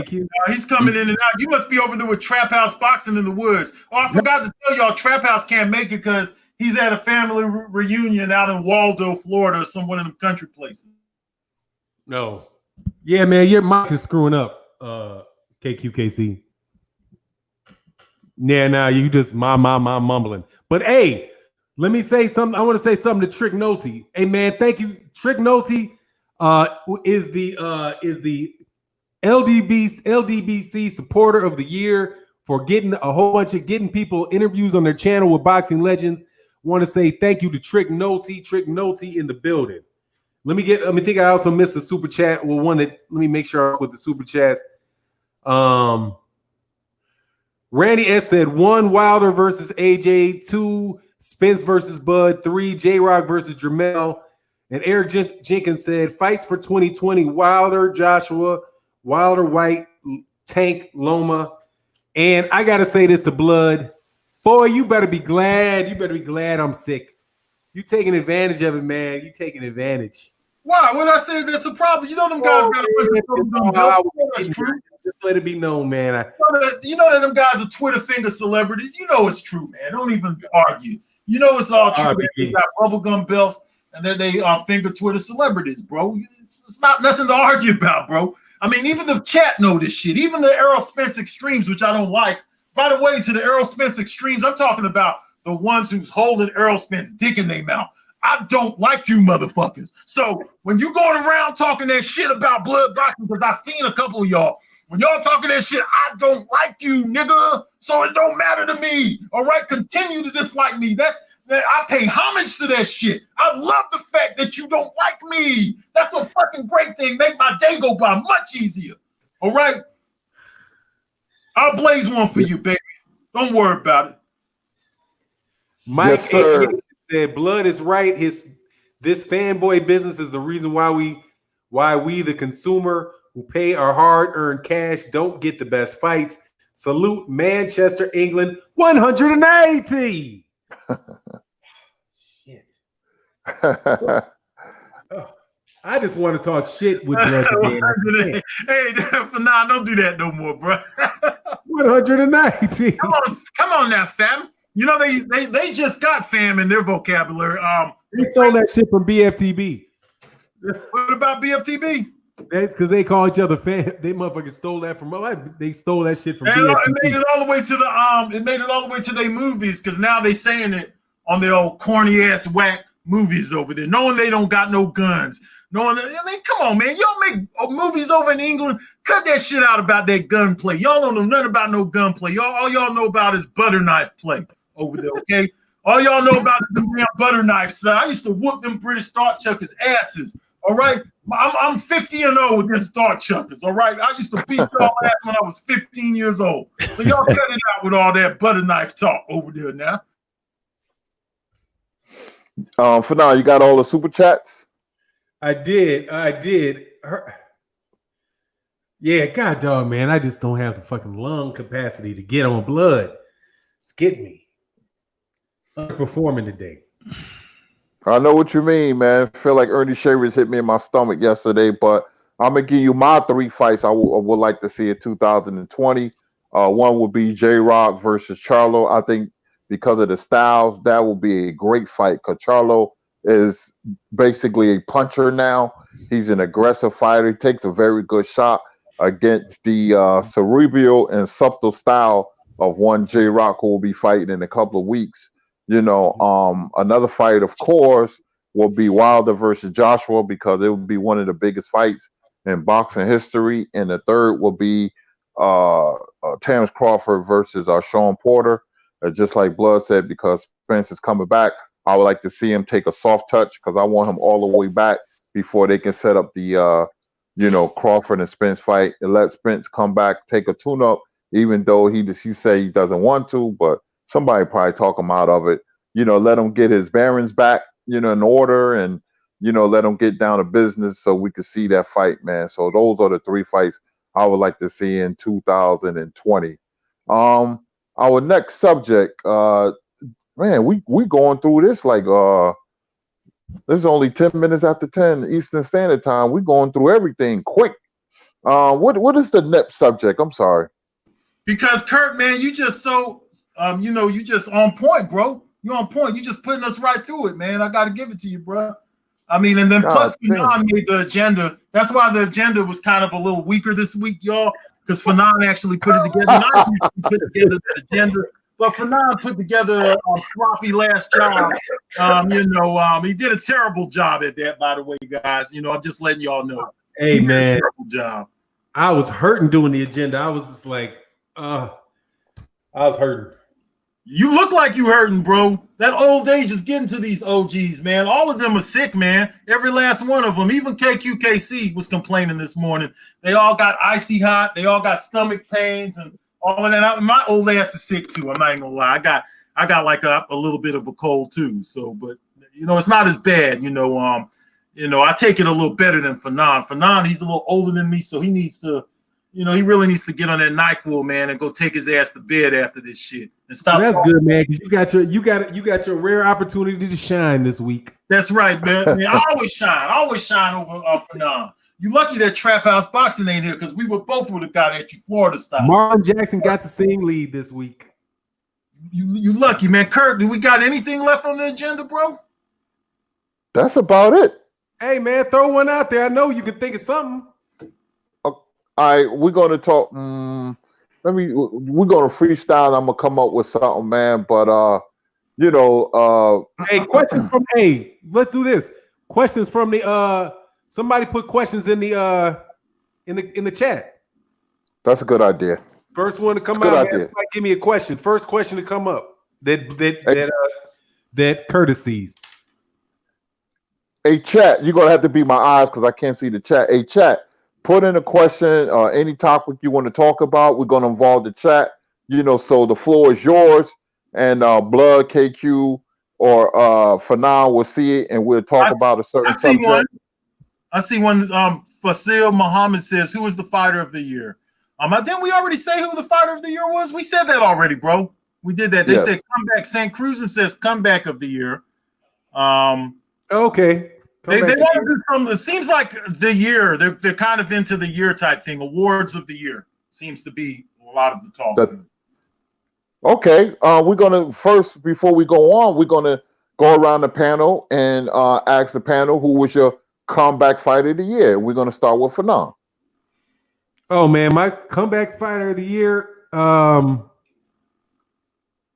Man, Anthony Joshua. No, I mean, Jerry's comeback bitch of the year. I mean, he ain't come back from being a bitch. He's still a bitch. Jermell Charlo for coming back for beating Tony Harrison. Man, that was a great fight. I saw that fight again the other day. That's a great fight. We're gonna go to Blood. Blood, who's your comeback fighter of the year? You know what, man? I think I'm gonna go with Manny Pacquiao beating up on Keith Thurman's punk ass. That's who I think I'm gonna go with. I mean, there's not really a whole bunch to offer out there. I see some people in there saying J-Rock could be a comeback fighter of the year, and J-Rock is a good one, guys. So all you guys who said J-Rock, he's a really good one. But I'm gonna go J-Rock. I would go J-Rock better than mine. Yeah, J-Rock. Yeah, so J-Rock, really good, man. Really good shit for J-Rock. But I think I'll still go with Ancestral Rage says, fuck Pac. And you know what, man? Pacquiao's an old man. He's 41 or something like that, and he beat Keith Thurman. I mean, it's not like Keith Thurman as much anyways, but Keith Thurman is still the guy that, you know, a lot of people were scared to fight at one time. And he was supposed to be. Well, Junior, shut up. We should have invited Junior on the show to take Trap House place this week because Junior talks a lot of shit, and I've been wanting to get in on Junior. Next time someone's missing Junior, I'm going to send your ass a link because you old anyway. You as old as I am, damn near. You right there behind me, bro. So, you know, it's something about old men and shit, man. Kill that noise, Junior. All right. Bitch ass nigga of the year is Dillian White, okay? You don't want bitch ass nigga of the year, there you go. Bitch ass nigga, I want everybody in the panel to give me your bitch ass nigga of the year. Bitch ass nigga of the year is Dillian White, okay? That's all I gotta say. All right, before we talk about that, I have to ask KQ, who was your comeback fighter of the year, KC Boxing? Okay, I'm sorry. I had to go out and come back in. Okay, now running by me again. I'm sorry. Who was your comeback fighter of the year for 2019? Comeback fighter? Yeah. Okay. Wow. Man, and let me see. I had to think on that for a minute. Well, I would say this. I would say Deontay Wilder. Deontay Wilder? You're on mute. Can you hear me now? Yes. Okay. All right. Now, I think Deontay Wilder, because he came back in that Tyson Fury fight. Now, he was losing the rounds. He was. But he came back and he got the knockout. Whatever you want to call it, it was a knockout. So, you still having problems hearing me for now? No, I'm trying to have it because I could have sworn that fight was last year. Oh, okay. This year then. Hey, this year, I don't have a problem with it. He was patient this year. He lost some rounds to get to the perfect shot that he wanted. He still came back and won that fight. Nah, bro. Give us a comeback of the year, man. You dancing around the question. You dancing around the shit, bro. Okay. Give us a comeback of the year, man. I'm trying to think. You know, give me a break. I'm trying to think. Man. Wow. Let's get the question. Shit, J-Rock. Say J-Rock. Okay, well, yeah, that was a comeback. Yeah, but you saying comeback in the fight or just when you got knocked out? Okay, you have lost. Okay. And then come back. All right, then. We can say J-Rock. J-Rock got knocked out by Charlo. All right? He didn't want to go into the press conference. Matter of fact, he was ashamed to go in the press conference. And like his bread man said, his manager said, look, we are fighters. We're going to hold our head up high. We're going to do the right thing. We are men before we are fighters. So what he did, he took his ass in the gym. And he showed him what he made a mistake in. He corrected that mistake. Matter of fact, he elevated that mistake. Then, once he came back and fought Jared Hurd, oh, man, did he fight a beautiful fight. Now, of course, he did some different things in that fight that he didn't know. Styles do make fights, but he did have a good comeback. Matter of fact, it was a great comeback because he unified the title. He unified that fight. And he came back and he won. And that was a damn good comeback. Not only did he spin him off on the ropes, he turned the tables on him. And he did what he had to do. And that is a comeback fight. And you know what? I was impressed. Because we're not talking about 5 years span. We're not talking about 10 years span. You know, we're talking about maybe about 3, 4 fights in between. And he came back and he did his thing. And yes, you can say that is a comeback fight. Yes, sir. Okay, I hear you, man. Okay. You didn't have to ramble your ass up to the top off of that shit. What you say? Scrambled and crawled his way up out that hole. Oh, yes, right. I did. Hey, Ancestral Rage says Erickson Lubin, man. That's a good mention too. He ain't more than J-Rock because Erickson Lubin ain't won nothing. Right. He didn't get a belt yet. Well, I want to talk about bitch ass Negroes of the year go to everybody in the UK except for Derek Chisora. Derek Chisora is saving the UK, dude. Hey, Chisora come to fight, man. Dubois called him out. He wouldn't fight Daniel Dubois. He act like he don't know him. Who, Derek Chisora? Yeah, he didn't want no parts. The king of the UK is Daniel Dubois. Point blank. Period, man. Daniel Dubois is peanut because he's peanuts. No, man. The guy's the king of the UK. He's the best fighter coming up. Even Deontay Wilder himself said it. Okay. Yeah, Deontay Wilder said it on I think it's on a Fight Hype interview. They got a whole video dedicated. Deontay Wilder talks about the future of the heavyweight division, it's called, or something like that. He says in that video that Daniel Dubois is the future. That's the only person he mentioned. And that is what I'd like to see be his 50th fight, Daniel Dubois. If he could beat Daniel Dubois' 50th fight, man, I'm telling you what, I'm going to put Deontay Wilder way up there on my heavyweight all-time list. I don't know, man. I'm going to have to really – I'm going to hate to put some of the legends to the side, man, but the shit he's doing is historical, all right? He's knocked out damn near everybody he fought. If he gets through Tyson Fury and he gets to 15-0, which is what he needs to focus on, I'm going to put him up there with the all-time greats, man, point blank, period. I mean, you can't get a record like that. I don't care. These UK dart chuckers, no, they can't even hit a fucking bullseye or 180. They want to sit up here and talk about he got nothing but bums on his record. These guys can't even throw a fucking punch. All of them are a bunch of sissies and twink boys. And they want to sit up here and talk shit about Deontay Wilder, who he fought. If they get in the ring with any of those guys, Duopa, any of them, they get put to sleep. So shut the fuck up with all that bullshit. That man is making history, point blank, period. All right? That's what I got to say. The bitch ass nigga of the year is Dillian White, too. Any more questions in the chat about what you want to talk about? My bitch ass nigga of the year goes to Floyd Mayweather, man. Why? Yes, sir. I like that, Kurt. I supported this man. I bought his pay-per-views. I defended him against racists. I defended him against, me and my wife is a nurse, right? And when I was in and out the hospital before the Pacquiao Mayweather fight, I used to defend him against the nurses and the male nurses who used to talk crap about Mayweather. And when I used to go to a Filipino restaurant, my wife, I used to have on my Floyd Mayweather t-shirt. I was antagonizing him, and I went from that until being totally turned off about how he acts, how he messes up boxing by anytime a big fight come up, I'm coming back. No, we don't want to see you come back. The way he dressed, I just went from supporting this dude. I don't want to see him again, man. He's a insecure, narcissistic type of guy, man, who don't want to see nobody shine. Take the training wheels off Tank. Letting them go out there and fight the Lomachenkos and the Teofimo Lopez's and the Devin Haney's of the world. Just get out the way, man. All the crazy clothes he wears and it's this everything, man. It's this he just overdoing it, man. And I just want to see him going high somewhere. Disappear, man. Just go ahead and disappear.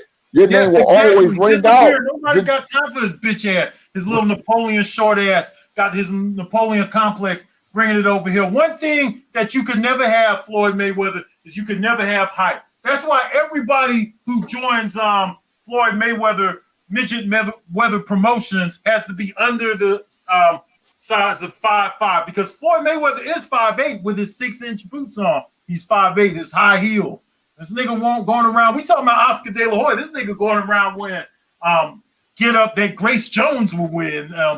Naomi Campbell get up and shit like that. Purses. Now, he's a bitch ass nigga to the fullest. And anybody who like him, I've told you before, I think all of his fans are a bunch of sissies. All right. I think anybody who's defending Floyd at this point, you a sissy bitch made motherfucker. I don't want you over to my page. I want you to unsubscribe from anything that has to do with blood boxing, because I don't really like sissy motherfuckers. All right, I don't like dick pullers. Floyd Mayweather don't have a dick; he has a vagina.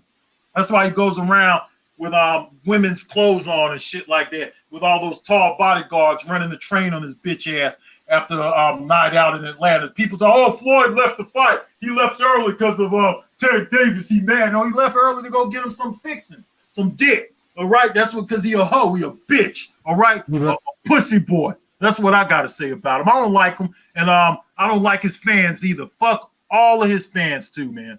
You're right. I'm curious about that. You're right, Kurt. Absolutely.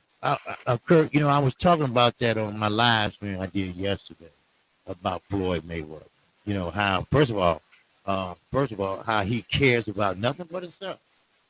Nothing but himself. He don't want no one else to shine. And I remember that interview that Adrian Broner did 2 years ago.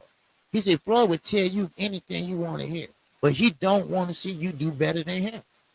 He want to see you do good at that time, but he don't want you to do better. He wants the cameras in his face. He wants the money. He breathes money first.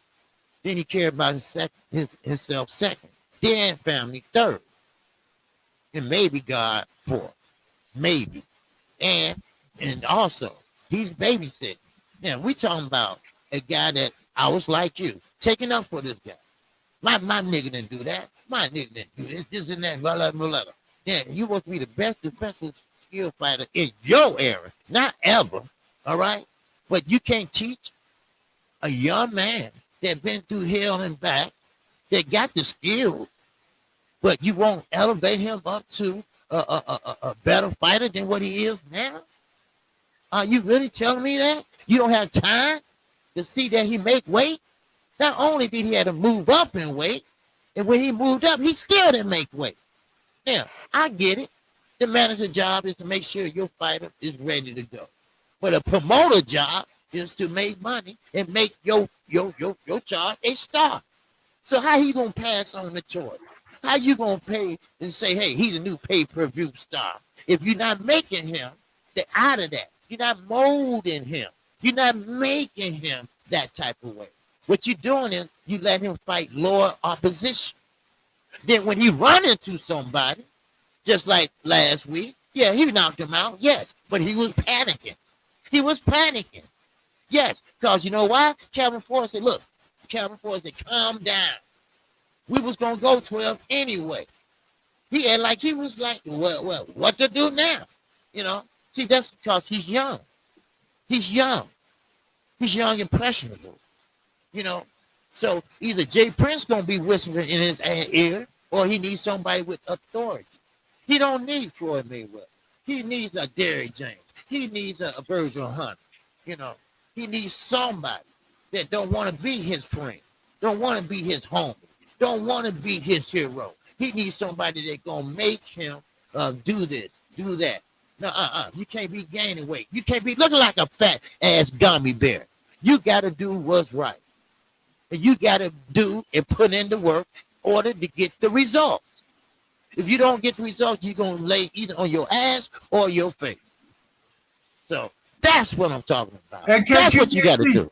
KQ, that Newport you got is getting short over there, bro. But also, okay. I wanted to say, too, okay, Floyd Mayweather, he cannot relate to Tank Davis because Floyd Mayweather didn't come up hard. He came up soft, okay? When his dad went to prison, he was raised by the uncle. He went to his Uncle Roger for a little while.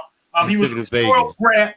He was a spoiled brat, and then he went and moved with some white family who gave him everything he wanted, okay? So he's always had it made. When that basketball owner, Imus, or whatever the fuck his name is, said that racist shit, he defended that guy. He wanted everybody to know that he's different, okay? That guy is his buddy, all right? He told y'all that, y'all still followed him. When that Gucci shit went on, he went and he did some big display. After we said we was going to outlaw Gucci for the blackface uniforms, he went in there, had to prove that he's in good with his white buddies and all of that, that he's a kiss-up. And y'all still went and followed him, and y'all still came to my page talking that shit about, hey, Blood, stop hating on the brother, and this and that. Man, y'all ain't no brothers. Anybody who come to my page with that shit, nigga, I will whoop your ass, all right? I'm here to tell you right now. I'm here to tell you, y'all lucky that y'all didn't catch me back in my day, man. I would have punched you dead in your mouth for telling me that. And now, I won't do it to you now. I'll just pistol whip the shit out you. Come over here to Florida talking that shit. I'm here to tell you,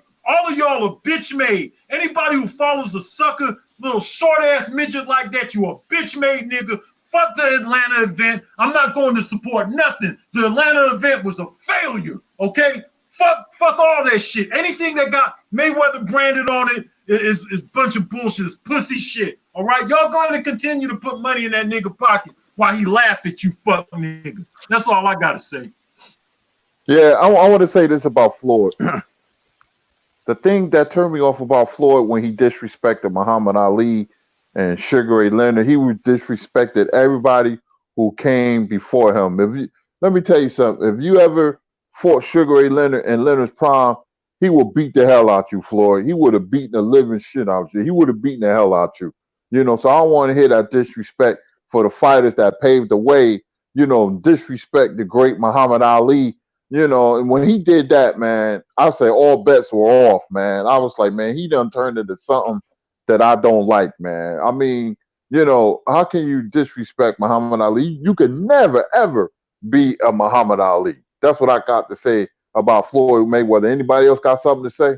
Yeah, but when he disrespected Ali, he said the most stupid shit. He said one about the whole thing with Leon Spinks, okay? He had a chance to correct that, all right? Because Leon Spinks was an Olympic gold medalist in 1976, okay? When 2 years came, okay, he fought Ali in his 8th fight in 1978. Okay, what Floyd Mayweather could have did was fought Errol Spence 2 years out of the Olympics. That would have proved right there that he could do something Ali can't do, and then he wouldn't just be sitting there blowing smoke. Another thing he fucking said too, which is the dumbest shit that I ever heard and it slipped past the media, was that he didn't win. Well, he can't be the best because he didn't win in multiple weight classes. It's not his fault that he was your size when he was 11 or 12 years old. When Ali was that kid looking for the fucking bicycle that got him into boxing, he was your size then, you stupid nigga. Right? You stupid midget-minded motherfucker. Fuck you. Suck a dick, eat one, and eat a fat pussy. Go suck Ebony Humphrey's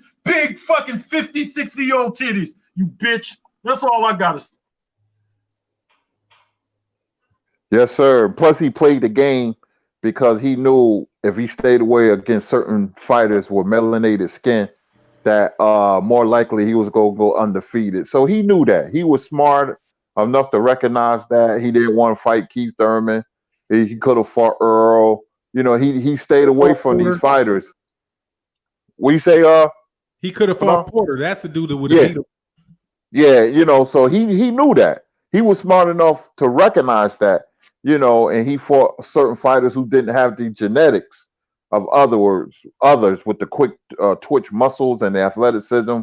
Because when you look at his career, see, Castillo smothered Floyd. It wasn't a pretty fight, but, you know, to Floyd credit, he had a real bad shoulder. That's why they fought a rematch. But the fighters who put damage on Floyd were the DeMarcus Corleys. When you go back and look at that fight, he hurt Floyd bad, 2 or 3 times, you know. And you look at Emmanuel Augustus, who had Floyd bleeding from the nose and mouth, and, you know, Shane Mosley, who hurt Floyd. The first 5 rounds too. Zab Judah was outboxing Floyd. See, he knew this. He recognized I got to stay away from those guys because the way you beat Floyd is not with hand speed.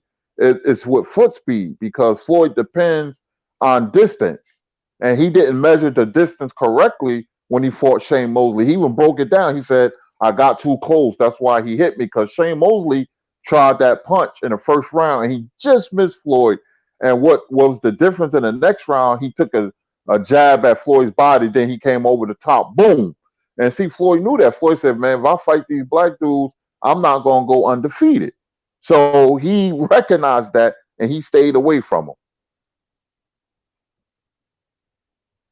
I agree, man. He stayed away from Paul Williams. He stayed away from even guys like Sergio Martinez. He wouldn't fight them. He wouldn't fight Winky Wright. He fought at 154. People always like to say that he was too small to fight guys like Winky Wright and Vernon Forrest. But what did Sugar Ray Robinson and Sugar Ray Leonard and all of them guys do? They fought guys out of their weight class all the fucking time. All these guys that he claims he's better than all went out of their weight class. That's what his stupid, dumb fucking absent-minded fans can't seem to fucking understand is, oh, he's too big. Oh, they always defended his ass. Oh, he can't fight Winky Wright. He's too big. Vernon Forrest is too big for Floyd. And then when Floyd became 35 years old, they always said he was too old. Oh, well, Floyd's too old. He's 35. And this and that. Yet Bernard Hopkins could crawl his ass in the ring with Kovalev at 51, 52 years old. Man, these guys are stupid and out their fucking mind. It's his fan base that took it over the top, all right? The shit he said was just so ridiculous and stupid, but his fan base supported that dumb shit because they know nothing about the history of boxing. And that's why I used to come on here. In fact, I came on the YouTube because I was pissed off after the Ricky Hatton fight. This motherfucking Floyd Mayweather went around and went public, okay, and said that he was going to fight Matthew Hatton next. And I said, man, you got Paul Williams out there wanting to fight you. You got Antonio Margarito. We didn't know at the time Margarito was a cheater. Margarito walked up on him and asked him for a fight. He was scared then, like acting like a bitch. That's why he got security, because he didn't want to put himself in vulnerable situations no more. So now he went and got Antoine Walker, because Antoine Walker lost all his money, went and got all them guys to be security for him and shit like that with his bad knees, man. If I'm Floyd Mayweather and TMT ever come to Florida, I'm going to find where you at, boy. I'm going to come and I'm going to take all the pictures I want. I got my pistol and I got my stand your ground, bitch, and I'll kill all you fuck niggas. Yeah, that's right. I said it. That's right. I'm just letting you know how it is. That's the truth. I'll take pictures all I fucking want. That would have been a good fight with him and Casamayor. I thought about that. He wouldn't fight Casamayor, or one of them wouldn't fight each other. I don't know which one. I can't remember. But that would have been a great fight. Casamayor was a great Cuban fighter. You know, he had that Cuban style. And I think now he coaches what? But Bartholomew? You know, yeah. So, yeah, he was a good boxer. And he was trying to get that fight. He called him out. But, you know, everybody called everybody out. But, hey, till we see it, then it's a different story. So, yeah. Hey, what did I cut out? Somebody said Fanon cut something out. I don't know what you mean. What do you mean I cut something out? Terence Crawford is doing the same type of shit. What do you think? How do you compare? What's your thoughts on Terence Crawford? Who, me? Blood? Oh. Who are you talking to, me? Yeah, or anybody. Because people have been wanting to talk about this Terence Crawford the whole thing, man. Whole time. Listen, I've been trying to Okay, well, let me talk. Well, I'm going on live next. So go ahead, Blood. Go ahead. Nah, KQ, I want to see you. I want to see you cook, OG. Then you might have something for me to say. So go ahead, man. Let me hear what you got to say. For now, you're going to keep this live up. I don't know who that is. But anyway, Terence Crawford, yeah, he can be like Floyd. You can call out people. You can say this. You can say that. But until you do it, then you looking like either you scared or you don't want it to happen. They blame Floyd for not making the Manny Pacquiao fight. Well, now we know it wasn't his fault. But with Terence Crawford, that's his fault. Now, if you saying that PBC fighters don't want to come across the street, you know, well, whoever made that term of his, you know, shit. Whoever don't want to come from one promotion company and fight another promotion company, okay, it has been done. It will be done on February the 22nd. Now, either you serious about it or you're not. But see, the difference is this. You got a boss.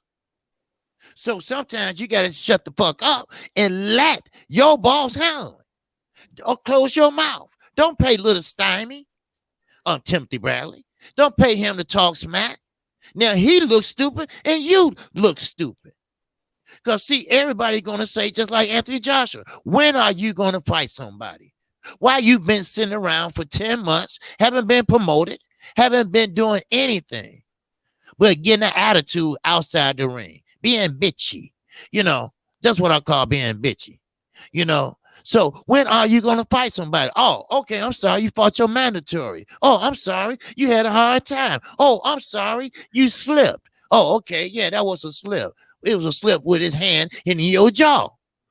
That was a slip. But when are you going to fight somebody? You cannot wait on Earl Spence. Earl Spence had to come back when he's ready.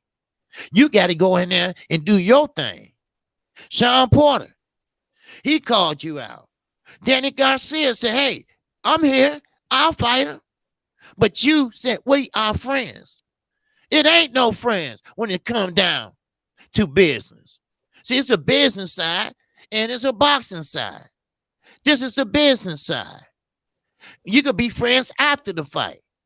You need to say, hey, look, let's make some money together. Let's get in there. But let's be honest, Bud fans, he's not that big. Like Earl Spence said, he don't have no ass.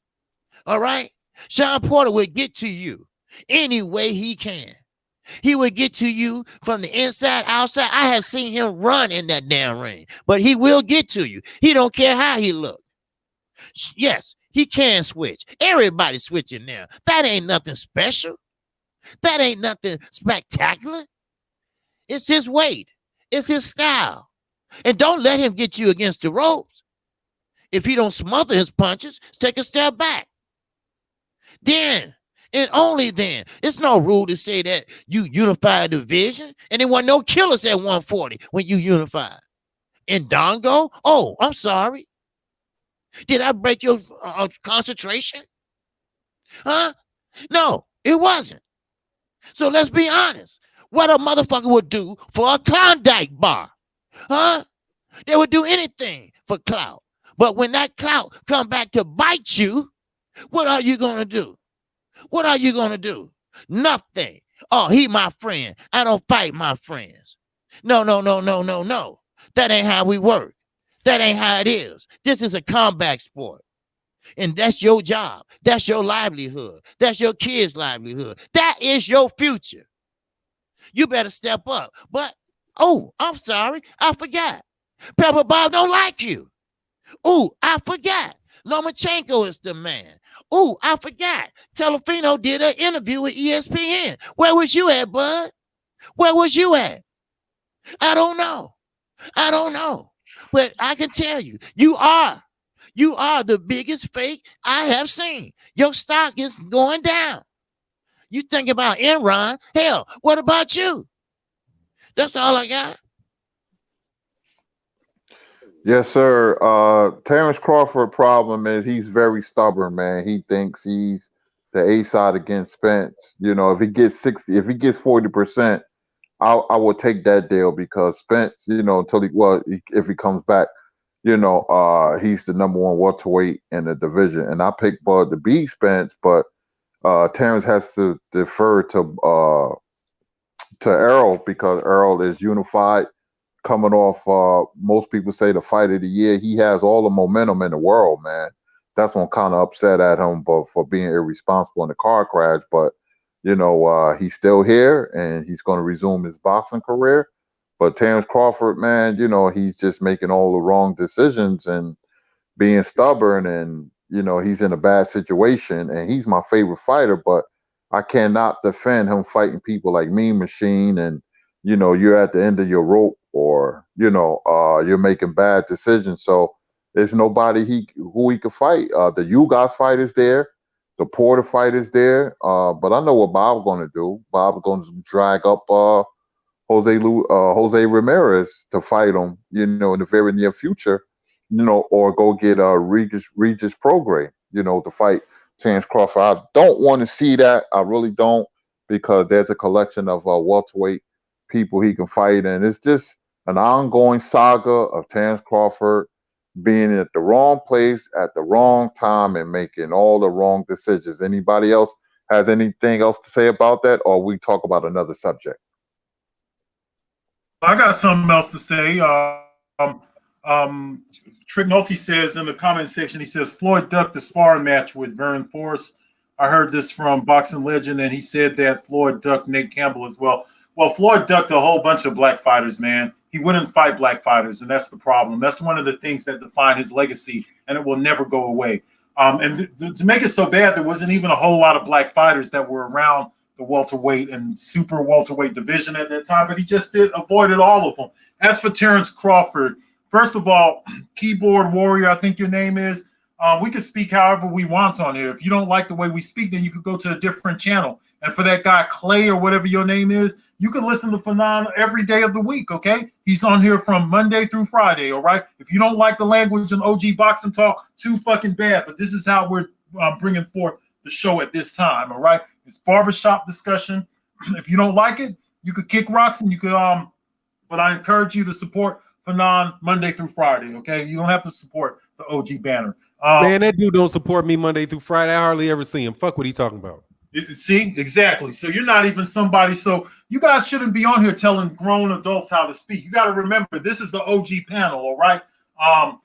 Me, I was released to this world in 1991 by myself, to where I had to pay my bills and all of that. I've been doing that since 91. That's longer than you've been alive, little boy. So don't come on here telling me how I need to talk. If you don't like how I talk, that's too bad. That's for Terence Crawford.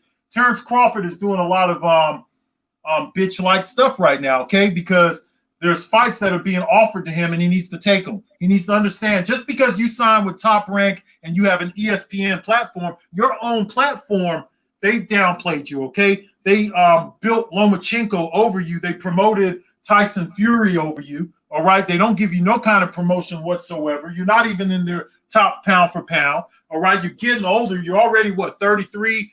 Going on 34 soon. So you need to get busy and you need to take these fights. A good fight would be Sean Porter. Stop going out there with your Twitter fingers talking to little guys like Tank Davis, even though I do believe Tank Davis is at least a 140-pound fighter. But you're talking to, you're over the Twitter. You're supposed to be the guy that doesn't like social media. I thought you said you don't like social media, yet you're all over Twitter with your little Twitter fingers talking a bunch of girly type shit. Nobody want to see that. You want to portray this tough boy, Thomas Hearns, ice cold attitude that you don't got, boy. Okay? You get out there and you prove it in the ring and stop with all that bullshit. You ain't no ice cold Thomas Hearns. Stop trying to portray that fucking image that you're not about. You're not about that. You're a Twitter fingers celebrity like all the rest of these fighters. You said that you called us your media men and all of that stuff. You disrespected black media and all of that stuff. And I don't really like to speak up for other brothers because they'll never speak up for me. So that's why I don't really say much about that shit. If they spoke up for me when I was around going with everybody for this Floyd Mayweather shit, then nobody take my back but like one or two niggas. I'll never forget it either. Okay, so I don't really speak up for other brothers. That's why I don't really got much to say about him. But I do know that what he's doing right now is bitch-like behavior, okay? You're expected to go in there and fight the top welterweights. If you want to move out of the division like you're telling these media brown noses and stuff, then stop talking about it and move the fuck out of the division. Nobody got time to sit up here and listen to you and your fat trainer talk a bunch of stupid shit over social media. You dumb motherfucker. I don't have no respect for none of that shit, all right? That's what I got to say about it. I like him, and I respected him for doing the undisputed thing. I supported him. I went in on Daryl Peoples, probably one of the only legit sanctioning body. He's probably the only legit sanctioning body president that honors some of their rules, okay? The IBF usually don't take no shorts, all right?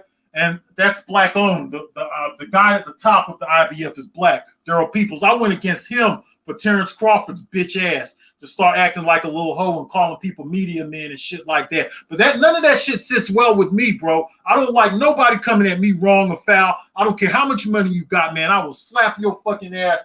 I will lick you with the rod of correction, nigga. All right? That's all I got to say. Yes, sir. Yes, sir. Fanon, do we have any super chats or no? We are okay.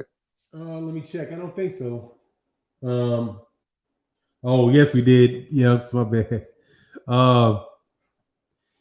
D-Style by yeah. Main Event Mark said your favorite non-US or UK fighter for 2020. So who would be my favorite non-US or UK fighter for 2020? Oh, that would be Lil Martinez. Ray Martinez. That's my favorite one. The little itty bitty like flyweight, WBC flyweight champion, man. He dude is wild. What y'all think about Floyd and Dana plans for a big event in 2020? Not interested personally. I'm not interested at all, man. Not interested at all. D-Style Boxing said multiple classes argument was dumb. It's terrible. The dude's a heavyweight. How the fuck you gonna have can't? That means nobody that's a heavyweight can be. He's a heavyweight. And finish your breakfast, OG. Big shock of the guy. Oh, Brothers UK. My bad. And Brothers UK, these just popped up. Hold on one second. Man, you got please forgive me, man. Brothers UK says, peace, brother Fanon in the panel. And Matthew Valentine, much love in that super chat, Matthew. Yeah, that's it. We caught up now. Thank you guys so much for your support too. Yes, sir. Yes, sir. So we just freestyling. You know, we almost we're at the tail end of the show. You know, I don't know. I can't see the chat, so I don't know the questions you have. But you know, I'm going to be fair. I have something to say about the UK. I respect the UK because, like I said, that's where boxing came from. That's his birthplace. And oh yes, boxing has a birthday. And matter of fact, boxing birthday. What's the date? It's the 5th of January. The 5th. What is the January 6th? That's boxing's birthday. January 6th, 1681. That's the birth of boxing. So that's where it came from. And I do like UK fighters. I like the passion of Ricky Hatton when he made Kasazu quit on the stool. You know, to Joe Calzaghe, you know, who had that fast twitch muscles. He had a lot of athleticism, even though he didn't get the props he deserved, rightfully so, because he waited till Roy Jones and Bernard got old, then he came over here. See, Ricky Hatton came over here when Floyd was Floyd, you know, but he waited till Ben was a good fighter and Eubanks was a good fighter. You know, the atmosphere was crazy, you know. So, you know, I do like UK boxing and I try to be fair. I just don't like when they try to hype certain fighters or certain fighters are not that good, you know, like Luke Campbell Soup and the rest of them guys and Liam Smith, and you know, they're not good. And Josh Kelly, who he tried to call himself the Roy Jones, you know, of this era, which he's not even close. So, you know, I just you know, when I go on UK, it's for good reason. And I go back a long way. Anybody have something to say? What about there's also Barry McGuigan. He was a very good fighter back in the day. Lloyd Hunnigan was another one. He upset Donald. Was it Donald? Yeah, Donald Curry. He beat the shit out of Donald Curry when we didn't expect that to happen. Frank Bruno was very good, man. I watched a lot of fighters develop over in England. I watched the Dark Destroyer when he had the mohawk and everything. See, what they used to do in England is they would build these fighters up, and they'd bring over fighters like journeymen. You would know these type of guys, Kurt, like Stackhouse. You remember Stackhouse and guys like that. They'll bring them over and build up these UK fighters, and they'll always call them, the big tough American. You know, and they'll just play the records wrong on the on ITV because they only had 4 channels when I was over there. They had BBC One, BBC Two, ITV, and Channel 4. I think the fights came on ITV. So what they would do is we'd wake up at 4 a.m. to see these guys fight and stuff when they went overseas, and they'd overhype everybody that the British fighters was fighting as an opponent. And they're still doing that today. They still kind of have that way about them today. Journeyman fighters that these guys would fight, they'll hype these guys up to make them like they're killers and stuff like that. The big tough American is coming in here and be somebody that everybody and their mama beat up over here. But that's how they would do things. But I still have a lot of respect for British boxing. I grew up watching Frank Bruno, Lloyd Hunnigan, Barry McGuigan. So many of them back there. Even that one heavyweight. I like that one heavyweight. He was Frank Bruno's homeboy. I can't remember his name, man. But they had a lot of very good fighters over there. They've always had good fighters in England, and boxing has always been a big sport over in England, bigger than over here, anyways, as of recent. So, much respect to British boxing. Yeah, I remember this guy named Murray Sutherland. He was a very good fighter, man. People may not know him. Back in the day, he fought Tommy Hearns and tough Tony Simpson. He fought Marvin Hagler twice. He got knocked out twice. Yes, he fought Frank Tate too, right? Yep. Yep. What'd you say, Blood? There's a lot of them I remember. I just can't think of them right now. But I grew up on a lot of those guys, man. Tony Simpson was a pretty good fighter. Joe Bugner was another one that we would watch all the time. Joe Bugner, who was at one time living over in Bedford. And my mom actually was real good friends with Joe Bugner's girlfriend. I think it might have been his wife or his girlfriend or something over in Bedford, England. So I actually saw Joe Bugner when I was a kid in real life. He looked like a fucking giant when I saw him. I was just a kid. But, those guys were always around. There was another guy over there. What's his name? The guy who got knocked out by Julian Jackson, Kurt. He was good. Oh, too. Michael Watson. Michael Watson was good too, but I'm talking about the other guy he had nice reflexes, speed. Oh, damn! I can see the knockout. Yeah, that was a brutal. Got knocked out. Yes. Damn. I can't think. He was actually supposed to be Marvin Hagler's mandatory and was paid step aside money for Sugar Ray Leonard. The guy was Marvin Hagler's mandatory. You know what I'm talking about, right? Dark skinned brother. Yes, I do. That was a brutal knockout when he got knocked out by Julian Jackson. Yes. I can't remember his name though. Oh, and Harold Graham. Harold Graham. That's it. Harold Graham. So yeah, it's not Harold like Graham. we don't know what's going on now. We do. Herbie Hyde was another good guy from out of England. Herbie Hyde, who was a decent cruiserweight. He actually ended up winning a WBO strap. Riddick Bowe said that Herbie Hyde hit him harder than anybody ever hit him before. You know what I'm saying? So, that's another guy from out of England. There was a lot of them. Michael Watson, like you said, Michael Watson was a real solid fighter, bro. Unfortunately, it was unfortunate what happened to him, but a solid fighter, bro. Yeah, and Harry Simon, he beat Winky Wright, so that says a lot about him.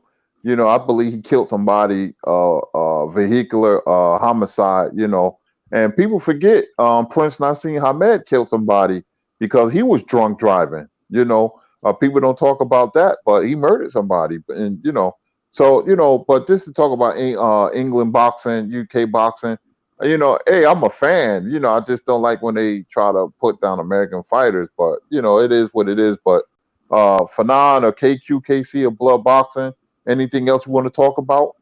No, sir. I'm done. Good, man. Thank y'all so much. No, sir.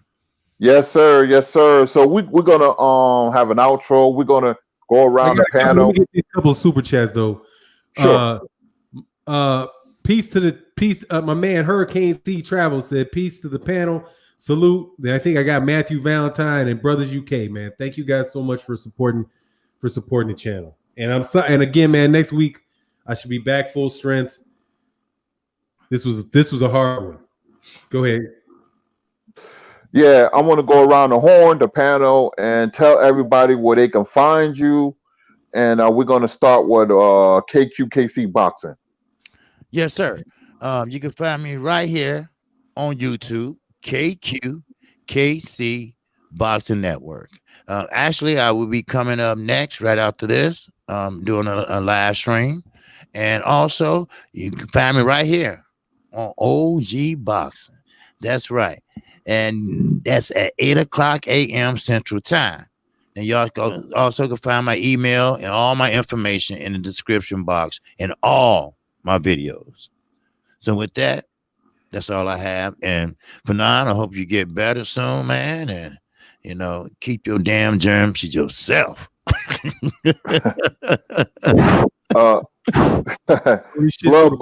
Boxing, tell the people where they can find you. Yes, indeed, man. You guys can find me at the Boxing Spreadsheet, but I'm not really going to be over at the Boxing Spreadsheet much. I'm going to actually start my spreadsheet, which is what was my intention in the beginning.